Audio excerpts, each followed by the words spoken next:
Welcome to Vilos Life and Games, where I talk about my opinions on the gaming industry, sometimes informative, sometimes educational, 100% uncut, unfiltered, pure Arabica beans.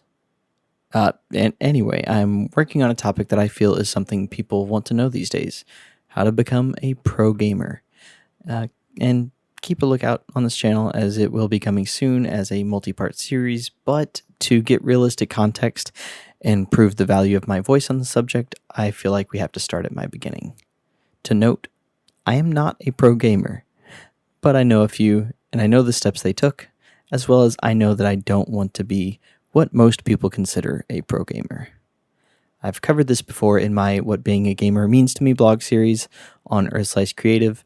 The link is in the description if you'd rather read it, but suffice to say I've seen the stats and it's highly likely that you haven't read it. So, I'm regurgitating and reworking it a bit for your consumption here. Really, it's more like the Cliffs Notes or Spark Notes version, depending on how old you are. There's probably someone watching that couldn't tell me what those two things are. So, you're welcome, YouTube. So, this is about my gaming history, where I came from in the gaming world. What kind of gamer am I?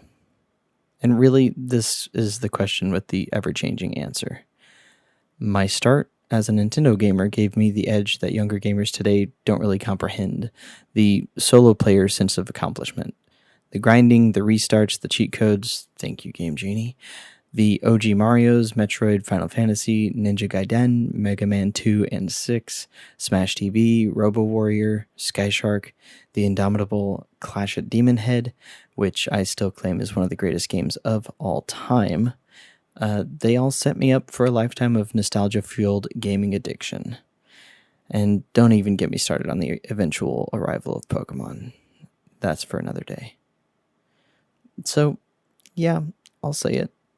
I was, have been, am addicted to games. Maybe not clinically, as I can in fact separate myself, but to be completely honest, not for that long. As I grew older, I gravitated towards the Xbox line. Though I always had some sort of Nintendo handheld, I latched on to Microsoft's home console because they had a plan for dominating their first generation in the video game industry, and that was the introduction of Xbox Live in 2002, bringing online gaming to the mainstream.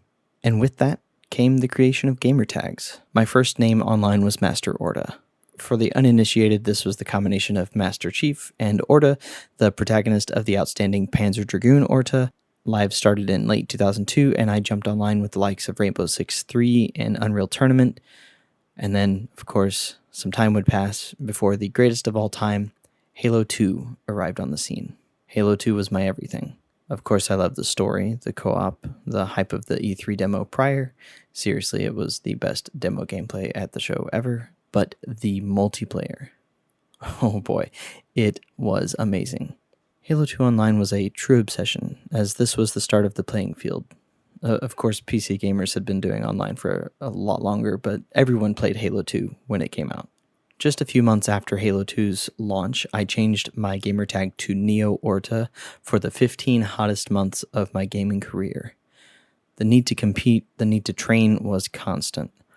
All of us in the scene were compelled to be the best, and Bungie, Halo's developer, was more than happy to give us all the tools we needed to keep playing.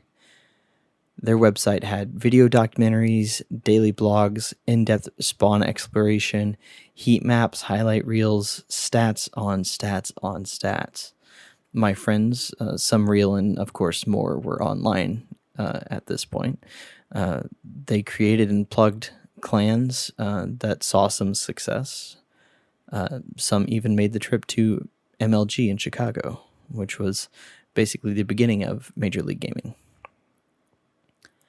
And at that point, my group of Halo friends were all starting to disperse, as the height of Halo 2 Online was after my high school graduation. This would be the last hurrah of my most competitive days. I would change my gamertag one final time to Vilos, a combination of my name and the word vile, which was a spark from a short-lived comic series that I drew during my high school days. The name reminded me of some of my favorite creative moments in my life, so the name Vilos stuck for the next 14 years. So for those of you that like stats, I did go back into the Bungie.net information, what I could grab, as it's just about time for it to go away forever. And I did find under my Master Order tag, in Halo 2, I had 431 games, 3,500 kills, 4,030 deaths from February of 05 to April of 05, which was an average of 8 games a day. Under the Neo Orta tag for Halo 2, I had 1,760 games played, 15,216 kills to 14,923 deaths from April 05 until July 06. And there were 71 pages of data on Bungie.net for that, where I averaged 18 games a day. Under the gamer tag of Vilos, for Halo 2, I had 135 games with 1,419 kills, 1,319 deaths from November of 06 until October of 2008. Now, of course, this is to say everyone's path to success is different and their definitions of success are different. Mind you, that nearly 2,500 game span was just for Halo 2. Since then, I had definitely put a lot of hours into other games, but my focus went to single-player experiences because the need to compete waned over time. And for me, I get more satisfaction out of single-player experiences. Playing games for me is more about completion of a goal and the stories that they involve. At the end of the day, the more experience you have in a singular topic or a singular game, the better chance you have at being successful.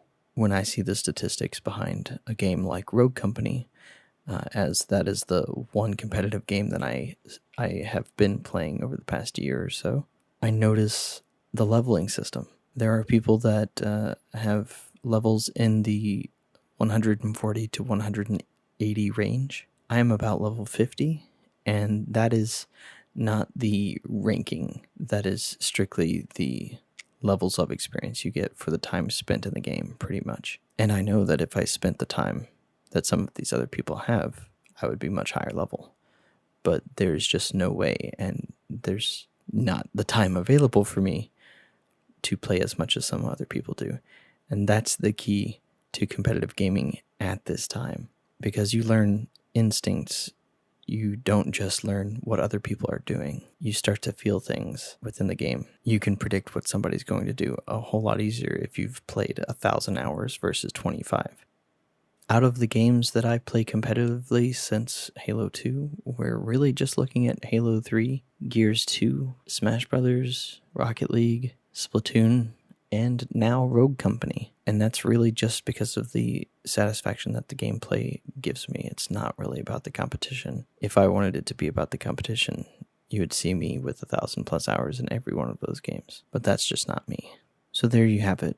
When it comes down to it, for me, being a competitive professional gamer would really rely upon what you put into it. What you put in is what you get out. And the gamers that you see with high levels of success in the competitive field, they have put thousands of hours into very specific experiences. And I would much rather use that time to experience a broader world of games.